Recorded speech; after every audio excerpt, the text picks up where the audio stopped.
Hello dear law aspirants, law and job സെക്യൂരിറ്റിയുടെ പുതിയൊരു വീഡിയോയിലേക്ക് എല്ലാവർക്കും സ്വാഗതം. അപ്പോൾ കഴിഞ്ഞ വീഡിയോയിൽ 2 ഭാഗങ്ങളായിട്ട് നമ്മൾ ലോ ഓഫ് ക്രൈംസിൻ്റെ പാർട്ട് 1ഉം പാർട്ട് 2ഉം ഡിസ്കസ് ചെയ്തു. ഇന്ന് നമ്മൾ ഡിസ്കസ് ചെയ്യാൻ പോകുന്നത് ലോ ഓഫ് കോൺട്രാക്ട് എന്ന് പറയുന്ന ഒരു ഏരിയയാണ്. ഇതിലും വളരെ പ്രധാനപ്പെട്ട ക്വസ്റ്റ്യൻസ് മാത്രമാണ് നിങ്ങളുമായിട്ട് ഡിസ്കസ് ചെയ്യുന്നത്. ഈ വീഡിയോയ്ക്ക് 2 ഭാഗങ്ങളുണ്ടാവും. ആദ്യത്തെ ഭാഗത്തിൽ കുറച്ച് ചോദ്യങ്ങളും രണ്ടാമത്തെ ഭാഗത്തിൽ അടുത്ത ചോദ്യങ്ങളുമായിട്ടായിരിക്കും നമ്മൾ ഡിസ്കസ് ചെയ്യുക. അപ്പോൾ നിങ്ങൾ ആദ്യമായിട്ടാണ് ലോ ആൻഡ് ജോബ് സെക്യൂരിറ്റിയുടെ ഒരു വീഡിയോ കാണുന്നതെങ്കിൽ ലോ ആൻഡ് ജോബ് സെക്യൂരിറ്റിയുടെ യൂട്യൂബ് ചാനൽ നിങ്ങൾ സബ്സ്ക്രൈബ് ചെയ്യുക, നോട്ടിഫിക്കേഷൻസിനായിട്ട് ബെല്ലൈക്കൺ പ്രസ് ചെയ്യുക. ലോ ആൻഡ് ജോബ് സെക്യൂർ ഒരുപാട് കണ്ടൻറ്റുകൾ നിങ്ങളുടെ ഇൻസ്റ്റഗ്രാം ചാനലിൽ നിങ്ങൾ പബ്ലിഷ് ചെയ്യാറുണ്ട്. അത് നിങ്ങൾക്ക് ഫ്രീ ഓഫ് കോസ്റ്റ് തന്നെ ആക്സസ് ചെയ്യാൻ പറ്റുന്നതാണ്. ക്വസ്റ്റ്യൻ ഡേ സീരീസ് എന്ന് പറഞ്ഞ് ഏകദേശം 70 ദിവസത്തോളം ക്വസ്റ്റ്യൻസ് നമ്മൾ അവിടെ ഡിസ്കസ് ചെയ്ത് വെക്കുന്നുണ്ട്. അപ്പോൾ ആ ക്വസ്റ്റ്യൻസ് ഫോളോ ചെയ്യാനായിട്ട് നിങ്ങൾ ചെയ്യേണ്ടത് ലോ ആൻഡ് ജോബ് സെക്യൂരിറ്റിയുടെ ഇൻസ്റ്റഗ്രാം ഹാൻഡിൽ ഫോളോ ചെയ്യുക എന്നുള്ളതാണ്. അപ്പോൾ ആ ഒരു ഹാൻഡിലും നിങ്ങൾ ഫോളോ ചെയ്യുക. മറ്റൊരു വലിയ സന്തോഷ വാർത്ത പറയാനുള്ളത്, ലോ ആൻഡ് ജോബ് സെക്യൂരിറ്റിയുടെ crash batch, first crash batch ഇപ്പോൾ ഫുള്ളായിട്ടുണ്ട്. ഞങ്ങൾ ആ സെക്കൻഡ് ബാച്ചിലേക്ക് അഡ്മിഷൻസ് ഓപ്പൺ ആണ്. ആരെങ്കിലും അത്തരത്തിൽ പ്രിപ്പയർ ചെയ്യാൻ പോകുന്നുണ്ടെങ്കിൽ ഈ വർഷത്തെ ലോ ആൻഡ് ജോബ് സെക്യൂരിറ്റിയോടൊപ്പം ലോ എൻട്രൻസിന് ഞങ്ങളുടെ ക്രാഷ് ബാച്ചിൽ പ്രിപ്പയർ ചെയ്യാൻ നിങ്ങൾ താല്പര്യപ്പെടുന്നുണ്ടെങ്കിൽ താഴെ കൊടുത്തിരിക്കുന്ന നമ്പറിന് നിങ്ങൾക്ക് ബന്ധപ്പെടാം. സോ നമുക്ക് ഇന്ന് വീഡിയോയിലേക്ക് കടക്കാം. നമ്മളിന്ന് ഡിസ്കസ് ചെയ്യാൻ പോകുന്നത് ലോ ഓഫ് കോൺട്രാക്ട്. സോ നമുക്ക് ആദ്യത്തെ ചോദ്യം നോക്കാം. യെസ്, ഈ Indian contract act 1872 the term voidable contract has been defined under section എന്നാണ് ചോദിച്ചിരിക്കുന്നത്. വോയിഡബിൾ കോൺട്രാക്റ്റിനെ ഏത് സെക്ഷനിലാണ് ഡിഫൈൻ ചെയ്തത്? ഈ ചോദ്യത്തിൻ്റെ ഉത്തരത്തിലേക്ക് കടക്കുന്നതിന് മുന്നേ കോൺട്രാക്റ്റിൽ പ്രധാനമായിട്ടും എങ്ങനെയാണ് ചോദ്യങ്ങൾ വരിക എന്നുള്ളത് ഞാൻ നിങ്ങളോട് പറഞ്ഞു വയ്ക്കുന്നത്. ഒന്ന്, സെക്ഷൻ ബേസ്ഡ് ആയിട്ട് ക്വസ്റ്റ്യൻസ് വരും. സെക്ഷനുകളെ പിന്നെ സെക്ഷൻ എന്താണ്, ക്വാസി കോൺട്രാക്റ്റിൻ്റെ സെക്ഷൻ ഏതാണ്, വോയിഡ് എഗ്രിമെൻറ്റിൻ്റെ സെക്ഷൻ ഏതാണ്, പിന്നെ കോൺട്രാക്റ്റിൻ്റെ എസെൻഷ്യൽസ് പറയുന്ന സെക്ഷൻ ഏതാണ്, ഇങ്ങനെ സെക്ഷനെ ഓറിയൻറ്റ് ചെയ്ത് ചോദ്യങ്ങൾ നമ്മൾ കോൺട്രാക്റ്റിൽ പൊതുവേ കാണാറുണ്ട്. പിന്നെ നമുക്ക് കോൺട്രാക്റ്റിൽ കാണാൻ പറ്റുന്നത് ഇല്ലസ്ട്രേഷനുകൾ ബേസ്ഡ് ആയിട്ടുള്ള ക്വസ്റ്റ്യൻ ആണ്. ഇപ്പോൾ കോൺട്രാക്റ്റിൽ തന്നെ ഏതെങ്കിലും ഒരു സെക്ഷൻ്റെ ഇല്ലസ്ട്രേഷൻ്റെ അടിസ്ഥാനത്തിൽ ക്വസ്റ്റ്യനുകൾ വരും. പൊതുവിൽ കോൺട്രാക്റ്റിൽ നമ്മൾ ഈ 2 രീതിയിലാണ് ക്വസ്റ്റ്യൻസ് കാണാറുള്ളത്. IPCയിലൊക്കെ പറയുന്ന പോലെ തിയറികളുടെയും മാക്സിംസിൻ്റെയും അടിസ്ഥാനത്തിൽ ക്വസ്റ്റ്യൻസ് അത്ര അളവിൽ കാണാറില്ല. എന്നാൽ നമുക്ക് ഒരിക്കലും വരില്ല എന്നൊന്നും പറയാൻ പറ്റില്ല. അപ്പോൾ കൺസെൻസസ് ആഡഡ് അതൊരു മാക്സിമാണ് കോൺട്രാക്റ്റിൽ വരുന്നതാണ്. അതൊരു പക്ഷേ ചോദിക്കാം. അതല്ലാതെ വലിയ അളവിൽ മാക്സിംസോ മറ്റോ ഒന്നും കോൺട്രാക്റ്റിൽ വന്ന് കാണാറില്ല. അപ്പോൾ സെക്ഷനെ ബേസ് ചെയ്ത് ക്വസ്റ്റ്യൻസ് വരുന്ന ഏരിയയിലെ ക്വസ്റ്റ്യനാണ് ഏത് കോൺട്രാക്ട് അല്ലെങ്കിൽ ഏത് സെക്ഷനാണ് വോയിഡബിൾ എഗ്രിമെൻറ്റ് ഡിഫൈൻ ചെയ്തിരിക്കുന്നതെന്നാണ് ചോദിച്ചത്. എന്താ ഉത്തരം സെക്ഷൻ 2I ആണ്. 2I ആണ് വോയിഡബിൾ കോൺട്രാക്ട് ഡിഫൈൻ ചെയ്തത്. എന്താ വോയിഡബിൾ കോൺട്രാക്ട് എന്നൊക്കെയുള്ളത് നമ്മൾ ക്ലാസ്സിൽ പറഞ്ഞിട്ടുണ്ട്. നമ്മുടെ ഗൈഡിൽ വളരെ വിശദമായിട്ട് നമ്മൾ ഈ വരുന്ന ഏരിയയിലുള്ള സെക്ഷനുകളൊക്കെ അല്ലേ 2ൽ വരുന്ന സെക്ഷനുകളൊക്കെ ലോ ആൻഡ് ജോബ് സെക്യൂരിറ്റിയുടെ സെക്കൻഡ് എഡിഷൻ BNS അടക്കമുള്ള പുതിയ ക്രിമിനൽ നിയമങ്ങൾ അടക്കമുള്ള ഗൈഡിൽ നമ്മൾ പറഞ്ഞു വെച്ചിട്ടുണ്ട്. ആ ഗൈഡ് നിങ്ങൾക്ക് ആമസോണിൽ അവൈലബിൾ ആണ്, നിങ്ങൾക്ക് വാങ്ങിക്കാനും പറ്റും. ആ ഗൈഡിൽ നമ്മുടെ ഈ സെക്ഷനിലുള്ള കാര്യങ്ങൾ മുഴുവൻ പറഞ്ഞു വെച്ചിട്ടുണ്ട്. 2ൽ എയിൽ എന്ത് പറയുന്നു, 2 ക്ലോസ് ബിയിൽ എന്ത് പറയുന്നു, 2 ക്ലോസ് സിയിൽ എന്ത് പറയുന്നു, 2 ക്ലോസ് ഡിയിൽ എന്ത് പറയുന്നു. അപ്പോൾ അതുകൊണ്ട് തന്നെ ഈ ഡെഫിനിഷൻ ക്ലോസിൽ വരുന്ന ഈ സെക്ഷനുകളൊക്കെ പ്രധാനപ്പെട്ടതാണ്. ഇൻ്റർപ്രിട്ടേഷൻ ക്ലോസിൽ കോൺട്രാക്റ്റിൽ വരുന്ന ഈ സെക്ഷനുകളെല്ലാം പ്രധാനപ്പെട്ടതാണ്. അതിൽ തന്നെ വരുന്ന ഒന്നാണ് വോയിഡബിൾ കോൺട്രാക്റ്റ് അല്ലേ. എന്താ വോയിഡബിൾ കോൺട്രാക്റ്റ്? ഏതെങ്കിലും ഒരു പാർട്ടിയുടെ സമ്മതം ഫ്രീ കൺസെൻറ്റോട് കൂടിയല്ല വാങ്ങിയതെങ്കിൽ അയാൾക്ക് എന്ത് ചെയ്യാം, കോടതിയിൽ പോയിട്ട് ഇന്ന കരാറിനെ വോയിഡ് ആക്കി തരണം എന്ന് പറയാം. അപ്പം ഒരാൾക്ക് വോയിഡ് ആക്കാം. അപ്പോൾ എനിക്ക് എൻ്റെ സമ്മർദ്ദം എന്നെ സമ്മർദ്ദം ചെലുത്തിയിട്ടാണ് കോൺട്രാക്റ്റിൽ വന്നത്. അപ്പം ഞാൻ പോയി പറയാം, ഐ ഗോ ആൻഡ് സേ, ഞാൻ അതുകൊണ്ട് അത് കുട്ടികളുടെ അടുത്ത് എപ്പോഴും പറയാറുണ്ട്, ഞാൻ പോയി പറയുന്നു വോയിഡ് ആക്കി തരണം അപ്പോൾ സെക്ഷൻ 2I അങ്ങനെ കണക്ട് ചെയ്ത് പഠിക്കുകയാണെങ്കിൽ നിങ്ങൾക്ക് എളുപ്പം പഠിക്കാൻ പറ്റും. അപ്പോൾ 2Iയിലാണ് കോൺട്രാക്റ്റിലെ വോയിഡബിൾ എന്ന് പറയുന്ന വോയിഡബിൾ കോൺട്രാക്റ്റിനെ നമ്മൾ എന്ത് ചെയ്തിട്ടുള്ളത്, ഡിഫൈൻ ചെയ്തിട്ടുള്ളത്. രണ്ടാമത്തെ ചോദ്യം, if agreement is against public policy then it shall be voidable valid illegal അല്ലേ. പബ്ലിക് പോളിസിക്ക് വിരുദ്ധമായിട്ടുള്ള എഗ്രിമെൻറ്റുകൾ ചോദ്യം ഉണ്ടാവും. പബ്ലിക് പോളിസിക്ക് വിരുദ്ധമാണെങ്കിൽ ആ കരാർ എന്തായിരിക്കും, വോയിഡ് ആയിരിക്കും, നള്ളായിരിക്കും, അത് എൻഫോഴ്സ് ചെയ്യാൻ പറ്റില്ല. പബ്ലിക് പോളിസിക്ക് വിരുദ്ധമായ എഗ്രിമെൻറ്റുകൾ ഏതൊക്കെ എന്നുള്ളത് അൺലോഫുൾ എഗ്രിമെൻറ്റിനെ ഡിഫൈൻ ചെയ്യുന്ന സെക്ഷനിൽ പറഞ്ഞു വെക്കുന്നുണ്ട്. ഫോർ എക്സാമ്പിൾ പറയുകയാണെങ്കിൽ പ്രോസിക്യൂഷനെ സ്റ്റിഫിൾ ചെയ്യാൻ വേണ്ടിയിട്ട് ഉണ്ടാക്കുന്ന കരാറുകൾ. ഇപ്പോൾ നമുക്കിപ്പോൾ വളരെ ട്രെൻഡിങ് ആയിട്ട് ഇപ്പോൾ റിയാസ് മൗലവി അതൊക്കെ നമ്മൾ നടക്കുന്നുണ്ട്. അപ്പോൾ അതിനെക്കുറിച്ചൊക്കെ കോൺട്രവേഴ്സീസ് വരുന്നുണ്ട്. പ്രോസിക്യൂഷൻ എന്തൊക്കെയോ ചെയ്തിട്ടുണ്ടെന്നൊക്കെ പറഞ്ഞിട്ട്. അപ്പോൾ അത്തരത്തിലുള്ള കോൺട്രവേഴ്സീസ് ആണ് കേട്ടോ. അപ്പോൾ അത്തരത്തിലുള്ള കേസുകളിൽ പ്രോസിക്യൂഷനെ സ്റ്റിഫിൾ ചെയ്യാൻ വേണ്ടിയിട്ട് എന്തെങ്കിലും കരാറുണ്ടാക്കും. അപ്പോൾ സാക്ഷികൾ കൂറുമാറാൻ വേണ്ടിയിട്ട് കരാറുകൾ തയ്യാറാക്കുക. അപ്പോൾ മധുവിൻ്റെ കേസിൽ അല്ലേ, നമുക്കറിയാം കേരളത്തിൽ തന്നെ മോബ് ലിഞ്ചിങ്ങിന് വന്നിട്ടുള്ള വളരെ ആദ്യമായിട്ട് വന്നിട്ടുള്ളൊരു കേസാണ് മധുവിൻ്റെ കേസിലൊക്കെ പ്രോസിക്യൂഷൻ സാക്ഷികൾ ഒരുപാട് പേര് കൂറുമാറിയിട്ടുണ്ട് എന്നാണ് പറയപ്പെടുന്നത്. അങ്ങനെ ഈ സാക്ഷികൾ കൂറുമാറിയത് ഒരു എഗ്രിമെൻറ്റിൻ്റെ അടിസ്ഥാനത്തിലാണെങ്കിൽ ആ എഗ്രിമെൻറ്റ് പ്രോസിക്യൂഷനെ സ്റ്റിഫിൾ ചെയ്യാൻ വേണ്ടി ഉണ്ടാക്കുന്ന ആ എഗ്രിമെൻറ്റ് പബ്ലിക് പോളിസിക്ക് വിരുദ്ധമായിട്ടുള്ള എഗ്രിമെൻ്റാണ്. അത്തരം എഗ്രിമെൻറ്റുകൾ എന്തായിരിക്കും? അത്തരം എഗ്രിമെൻറ്റുകൾ വോയിഡ് ആയിരിക്കും. If an agreement against public policy is void. മനസ്സിലാക്കി വെച്ചോളുക. മൂന്നാമത്തെ ചോദ്യം നോക്കാം അല്ലേ. യെസ്, ക്വാസി കോൺട്രാക്ട് ഇൻക്ലൂഡ് എന്നാണ് ചോദിച്ചിരിക്കുന്നത്. ക്വാസി കോൺട്രാക്റ്റുകളിൽ ഉൾപ്പെട്ടിട്ടുള്ളത് എന്തൊക്കെയാണ്? Quasi contract include supply of necessaries, finder of lost goods. Finder of goods എന്നല്ല, ഫൈൻഡർ ഓഫ് ലോസ് ഗുഡ്സ് എന്നാണ് പലപ്പോഴും ക്വസ്റ്റ്യൻ പേപ്പറിൽ കാണാറുള്ളത്. പക്ഷേ ആ വർഷം എൻ്റെ ഓർമ്മ ശരിയാണെങ്കിൽ 2021 അന്ന് അവർ ചോദിച്ചത് ഫൈൻഡർ ഓഫ് ഗുഡ്സ് എന്ന് തന്നെയാണ്. Payment by an interested person, all of the above എന്നാണ് ചോദിച്ചിരിക്കുന്നത്. അപ്പോൾ ക്വാസി കോൺട്രാക്ട് എന്ത് എന്നറിഞ്ഞാലേ ഈ ചോദ്യത്തിന് അഡ്രസ്സ് ചെയ്യാൻ പറ്റുള്ളൂ. അല്ലാത്ത ആളെ സംബന്ധിച്ചിടത്തോളം ഇതൊരു ടഫ് ക്വസ്റ്റ്യൻ ആണ്, സ്കിപ്പ് ചെയ്യേണ്ട ക്വസ്റ്റ്യൻ ആണ്. ക്വാസി കോൺട്രാക്ട് എന്ത് എന്നറിഞ്ഞാൽ മാത്രമേ ഈ ക്വസ്റ്റ്യൻ നിങ്ങൾക്ക് അഡ്രസ്സ് ചെയ്യാൻ പറ്റുള്ളൂ. അവിടേക്കാണ് നിങ്ങൾക്കൊരു കോച്ചിങ്ങിൻ്റെ ആവശ്യം.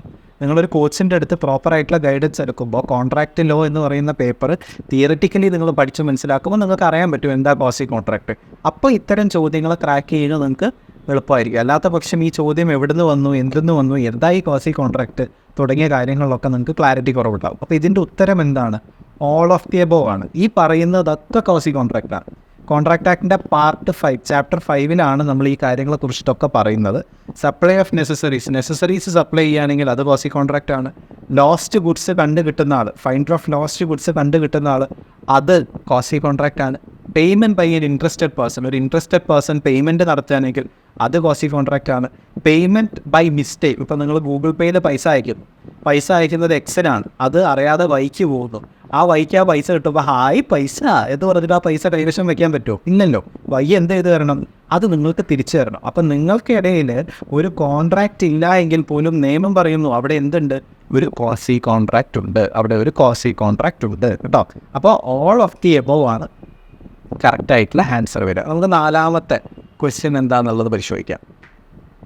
യെസ്, ക്വാസി കോൺട്രാക്റ്റിൻ്റെ ഏരിയ തന്നെ വന്നിട്ടുള്ളൊരു ക്വസ്റ്റ്യനാണ്.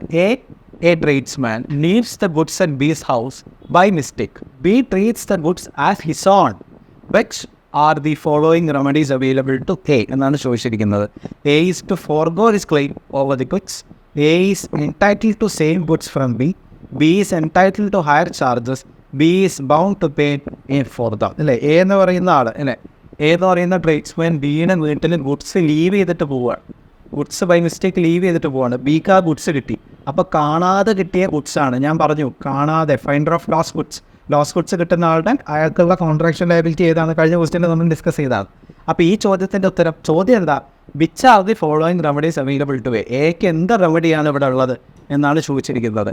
എക്കുള്ള റെമഡി എന്ന് പറയുന്നത് എത്രയാണ്? ബിയിൽ നിന്നും എന്ത് കിട്ടണം? കോമ്പൻസേഷൻ കിട്ടണം. B is bound to pay A for them. എക്ക് ആ കോമ്പൻസേഷൻ കിട്ടാനുള്ള അർഹതയുണ്ട്. B is entitled to higher charges ഒരിക്കലും വരില്ല. A is entitled to same goods from B. അതേ ഗുഡ്സ് എൻ്റെ ബിയിൽ നിന്ന് കിട്ടുമോ? ചിലപ്പോൾ ഉണ്ടായിരിക്കില്ല. കാരണം അയാൾ ചിലപ്പോൾ അത് ഉപയോഗിച്ചിട്ടുണ്ടാവും. അയാൾക്ക് വീണ് കിട്ടിയ ഗുഡ്സ് അല്ലെങ്കിൽ അയാളുടെ വീട്ടിൻ്റെ മുന്നിൽ വെച്ചിട്ട് കിട്ടിയ ഗുഡ്സ് ചിലപ്പോൾ അയാൾ ഉപയോഗിച്ചിട്ടുണ്ട്. അപ്പോൾ സെയിം ഗുഡ്സ് ആയിട്ട് കിട്ടണമെന്നില്ല. അപ്പോൾ ഇതിലെ മോസ്റ്റ് അപ്രോപ്രിയേറ്റ് ആൻസറും ലീഗൽ ആൻസറും എന്ത് തന്നെയാണ്? B is bound to pay A for them. ആ ഉപയോഗിച്ച ഗുഡ്സിന് ബി എന്ത് ചെയ്യണം? എക്ക് കോമ്പൻസേഷൻ കൊടുക്കണം. യെസ്, അടുത്ത question. Which of the following is the correct sequence in a claim for damage or breach of contract? Breach of കോൺട്രാക്റ്റിന് ഈ തന്നിരിക്കുന്ന ഓപ്ഷൻസിൽ കറക്റ്റ് സീക്വൻസ് ഏതാണെന്നാണ് ചോദിച്ചിരിക്കുന്നത്. Option A offer no acceptance damages, acceptance consideration damages, offer contract damage, contract breach damage. നമുക്കറിയാമല്ലേ ഇതിലിപ്പോൾ compensation കിട്ടണമെങ്കിൽ എന്ത് സംഭവിക്കണം? ആദ്യം കോൺട്രാക്റ്റ് ഉണ്ടാവണം, ആ കോൺട്രാക്റ്റിൻ്റെ ബ്രീച്ച് ഒരാൾ വരുത്തണം, ആ വ്യക്തി ആൾ എന്ത് കൊടുക്കണം? ഡാമേജസ് കൊടുക്കണം. So the right answer is contract breach damage. അത് ഓർഡറിനെ ബേസ് ചെയ്ത് വരുന്ന ക്വസ്റ്റ്യൻ ആണ്. ക്രിമിനൽ ലോയിൽ ഇത്തരത്തിലൊരു ചോദ്യം വരും എന്ന് ഞാൻ കഴിഞ്ഞ വീഡിയോയിൽ പറഞ്ഞിരുന്നു, സ്റ്റേജസ് ഓഫ് ക്രൈമുമായി ബന്ധപ്പെട്ടതല്ലേ. അപ്പോൾ ഏതൊക്കെയാണ് ആ സ്റ്റേജസ് ഓഫ് ക്രൈം എന്നുള്ളത് കണ്ടെത്തിയിട്ട് കമൻറ്റ് ബോക്സിൽ കമൻറ്റ് ചെയ്യുക. ഞാൻ മാത്രം ക്ലാസ് എടുത്താൽ പോയിട്ടുണ്ടോ? നിങ്ങൾ കുറച്ച് കാര്യങ്ങളൊക്കെ പഠിക്കട്ടെ. അപ്പോൾ നിങ്ങൾ എന്ത് ചെയ്യുക? കമൻറ്റ് ബോക്സിൽ അതിൻ്റെ ഉത്തരം കമൻറ്റ് ചെയ്യുക. യെസ്, അടുത്ത question. A party who suffered loss as a result of breach of contract and claim in the usual കോഴ്സിൽ ഒരാൾക്ക് എങ്ങനെയാണ് ഡാമേജ്? എന്ത് ഡാമേജാണ് നോർമൽ കോഴ്സിൽ യൂഷ്വൽ കോഴ്സിൽ ഒരാൾ ചോദിക്കുക എന്നാണ് ചോദിച്ചിരിക്കുന്നത്. അതിൻ്റെ കറക്റ്റ് ആൻസർ വരുന്നത് very simple question, ordinary damage ആണ് ചോദിക്കുക. സ്പെഷ്യൽ ഡാമേജും പീനൽ ഡാമേജും എക്സംപ്ലറി ഡാമേജും വിശദമായിട്ട് ഞാൻ നിങ്ങൾക്ക് ക്ലാസ്സിൽ അവതരിപ്പിച്ച് പറഞ്ഞു തന്നിട്ടുള്ളതാണ്. അപ്പോൾ ക്ലാസ് കേട്ട കുട്ടികൾക്ക് അത് എന്തായാലും മനസ്സിലായിട്ടുണ്ടാവും. ഇതിൻ്റെ ആൻസർ വരുന്നത് ഓർഡിനറി ഡാമേജ് ആണ്. നോർമൽ കോഴ്സിൽ നമ്മൾ ചോദിക്കുന്ന ഡാമേജസ് ഓർഡിനറി ഡാമേജസ് ആണ്. നമ്മൾ അവസാന ക്വസ്റ്റ്യനുകളിലേക്ക് നീങ്ങുകയാണ്. Sohan has agreed to pay 5 lakh to Miss Anita provided she remains unmarried. കല്യാണം കഴിക്കാതിരുന്നാൽ ഞാൻ നിനക്ക് 5 ലക്ഷം രൂപ തരാം എന്ന് ആര് പറഞ്ഞു? സോഹൻ പറഞ്ഞു. ഈ എഗ്രിമെൻറ്റിൻ്റെ പൊസിഷൻ എന്താണ്? അൺലോഫുൾ ആണ്, വോയിഡ് ആണ്. Voidable at the option of അനിതയാണ്, ലോഫുൾ ആണ്, നൺ ഓഫ് ദി അബോവ് ആണ്. നിങ്ങൾ ഇന്നയാളെ കല്യാണം കഴിക്കരുത്, അല്ലെങ്കിൽ നിങ്ങൾ കല്യാണമേ കഴിക്കരുത് എന്ന് പറഞ്ഞൊരു കരാർ വരികയാണെങ്കിൽ ആ കരാറിൻ്റെ പൊസിഷൻ എന്താ? ക്ലാസ്സിന് നമ്മൾ പറഞ്ഞിട്ടുള്ളതാണ് അല്ലേ? Agreement in restraint of marriage under section 26 of the contract act void ആണ് അല്ലേ? അപ്പോൾ ഇതിൻ്റെ കറക്റ്റ് ആൻസർ എന്താ വരുന്നത്? Unlawful and void. Unlawful and void. ഒരു ക്വസ്റ്റിനും കൂടി ഡിസ്കസ് ചെയ്തിട്ട് നമുക്ക് ഇന്നത്തെ വീഡിയോ വൈൻഡപ്പ് ചെയ്യാം. Person pledging the goods is known as dash. Goods pledge ചെയ്യുന്ന ആളെ എന്ത് വിളിക്കുന്നു? ഗുഡ്സ് പ്ലഡ്ജ് ചെയ്യുന്ന ആളെ പ്ലഡ്ജർ എന്നല്ല വിളിക്കുക. പലപ്പോഴും അങ്ങനെ ഒരു തെറ്റിദ്ധാരണ കുട്ടികൾക്ക് ഉണ്ടാവാറുണ്ട്. ഗുഡ്സ് പ്ലഡ്ജ് ചെയ്യുന്ന ആളെ പോണർ എന്നാണ് വിളിക്കുക. പോണർ എന്നാണ് വിളിക്കുക. ആരടുത്താണോ ഗുഡ്സ് പ്ലഡ്ജ് ചെയ്യുന്നത്, ഇപ്പോൾ സ്വർണ്ണം നിങ്ങൾ ബാങ്കിൽ കൊണ്ടുപോയി പ്ലഡ്ജ് ചെയ്യുമ്പോൾ ബാങ്ക് പോണിയും നിങ്ങൾ പോണറുമാണ്. നിങ്ങൾ പോണറും ബാങ്ക് പോണിയുമാണ് എന്നുള്ളത് മനസ്സിലാക്കി വെച്ചോളാം. പലപ്പോഴും ആ ഒരു ഏരിയയിൽ നിന്ന് ക്വസ്റ്റ്യൻസ് അത്തരത്തിൽ കാണാറുണ്ട്. ഇവിടെ തന്നെ ഞാൻ നിങ്ങൾക്കൊരു കുട്ടി അസൈൻമെൻറ്റ് കൂടി തരാം. കോൺട്രാക്ട് ഓഫ് ഗ്യാരണ്ടിയിൽ ഗ്യാരണ്ടി നിൽക്കുന്ന ആളെ എന്താണ് പറയുക? ഗ്യാരണ്ടി നിൽക്കുന്ന ആളെ കോൺട്രാക്ട് ഓഫ് ഗ്യാരണ്ടിയിൽ എന്താണ് പറയുക എന്നുള്ളതും കണ്ടെത്തിയിട്ട് കമൻറ്റ് ബോക്സിൽ കമൻറ്റ് ചെയ്യും. സോ ലോ ഓഫ് കോൺട്രാക്ട് എന്ന വീഡിയോയിൽ വളരെ പ്രധാനപ്പെട്ട കുറച്ച് ക്വസ്റ്റ്യനുകളാണ് നമ്മൾ ഇന്നിവിടെ ഡിസ്കസ് ചെയ്തിട്ടുള്ളത്. അപ്പോൾ ഇനിയും ഇതിൻ്റെ ഒരു പാർട്ടും കൂടി, ഇത് കുറച്ചുകൂടി ക്വസ്റ്റ്യൻസ് നിങ്ങളുമായിട്ട് ഡിസ്കസ് ചെയ്യാൻ ഞാൻ ആഗ്രഹിക്കുന്നുണ്ട്. അപ്പോൾ അതിൻ്റെ ഒരു പാർട്ട് 2 വീഡിയോ ഉടനെ തന്നെ റിലീസ് ചെയ്യുന്നതാണ്. അപ്പോൾ ഈ 2 ഭാഗങ്ങളും കേൾക്കുക. കോൺട്രാക്റ്റിൽ നിന്ന് വരുന്ന ക്വസ്റ്റ്യൻസ് കാര്യങ്ങളൊക്കെ മനസ്സിലാക്കുക. കോൺട്രാക്റ്റിന് പൊതുവെ CUSAT എക്സാമിനേഷൻ ആണെങ്കിലും CLEE എക്സാമിനേഷൻ ആണെങ്കിലും CUET ആണെങ്കിലും മറ്റ് ലോ എൻട്രൻസ് പരീക്ഷകൾക്കാണെങ്കിലും ഒരുപാട് ചോദ്യങ്ങൾ ഈ ഒരു ഏരിയയിൽ നിന്ന് വരാറുണ്ട്. ഒരുപാട് എന്ന് പറഞ്ഞാൽ ഒരുപാട് എന്നുള്ള അർത്ഥമില്ല. കോൺസ്റ്റിറ്റ്യൂഷനിലാണ് ഇപ്പോൾ CUSATലൊക്കെ കൂടുതൽ ചോദ്യങ്ങൾ വരാ. വീഡിയോ ഒക്കെ നിങ്ങൾ കണ്ടതായിരിക്കും അല്ലേ? CUSAT എക്സാമിന് എങ്ങനെ പ്രിപ്പയർ ചെയ്യണം എന്നൊക്കെയുള്ള വീഡിയോ ഡോമിനൻസിൻ്റെ യൂട്യൂബ് ചാനലിലുണ്ട്. അവിടുത്തെ തയ്യാറെടുപ്പുകൾക്ക് ഏതിനെ സ്ട്രെസ് ചെയ്ത് മുന്നോട്ട് പോകണം, ഏതിനാണ് സ്ട്രെസ് കുറയ്ക്കേണ്ടത് എന്നുള്ള കാര്യങ്ങളൊക്കെ ആ വീഡിയോയിൽ നമ്മൾ പറഞ്ഞിട്ടുള്ളതാണ്. അപ്പോൾ കോൺട്രാക്റ്റിലെ ഏരിയയിൽ വളരെ പ്രധാനപ്പെട്ട ഒരു 8ഓളം ചോദ്യങ്ങളാണ് നമ്മൾ ഡിസ്കസ് ചെയ്തത്. മറ്റൊരു വീഡിയോയിൽ അടുത്ത ഇതുപോലെയുള്ള കുറച്ചും കൂടി പ്രധാനപ്പെട്ട ചോദ്യങ്ങൾ നമ്മൾ ഡിസ്കസ് ചെയ്യും. അപ്പോൾ നിങ്ങൾ ആദ്യമായിട്ടാണ് ഡോമിനൻസ് ജോബ്സെക്യൂറിയുടെ യൂട്യൂബ് വീഡിയോ കാണുന്നതെങ്കിൽ വീഡിയോ ഫോളോ ചെയ്യുന്നതിനായിട്ട് നിങ്ങൾ നിങ്ങളുടെ യൂട്യൂബ് ചാനൽ സബ്സ്ക്രൈബ് ചെയ്യുക. അതുപോലെ തന്നെ ഒരുപാട് കണ്ടൻറ്റുകൾ ഞങ്ങൾ ഇൻസ്റ്റാഗ്രാമിൽ ഷെയർ ചെയ്യാറുണ്ട്. ആ കണ്ടൻറ്റുകൾ ലഭിക്കുന്നതിനായിട്ട് ഞങ്ങളുടെ ഇൻസ്റ്റാഗ്രാം ഹാൻഡിൽ ഫോളോ ചെയ്യാൻ ഞാൻ ഒരിക്കൽ കൂടി പറയുന്നു. ഒരു സിസ്റ്റമാറ്റിക് ആയിട്ടുള്ള പ്രിപ്പറേഷന് നിങ്ങൾ തയ്യാറെടുക്കുന്നുണ്ടെങ്കിൽ നിങ്ങൾക്കൊരു നല്ല കോച്ച് നിങ്ങൾക്ക് ആവശ്യമാണ്. അത്തരത്തിലൊരു കോച്ചിങ് നിങ്ങൾ എടുക്കാൻ ആഗ്രഹിക്കുന്നുണ്ടെങ്കിൽ ഡോമിനൻസ് ജോബ്സെക്യൂറിയുടെ ആദ്യത്തെ ബാച്ച് ഇപ്പോൾ ക്രാഷ് ബാച്ച് ഇപ്പോൾ ഫുള്ളായിട്ടുണ്ട്. ഞങ്ങൾ സെക്കൻഡ് ബാച്ച് ഓപ്പൺ ചെയ്യുകയാണ്.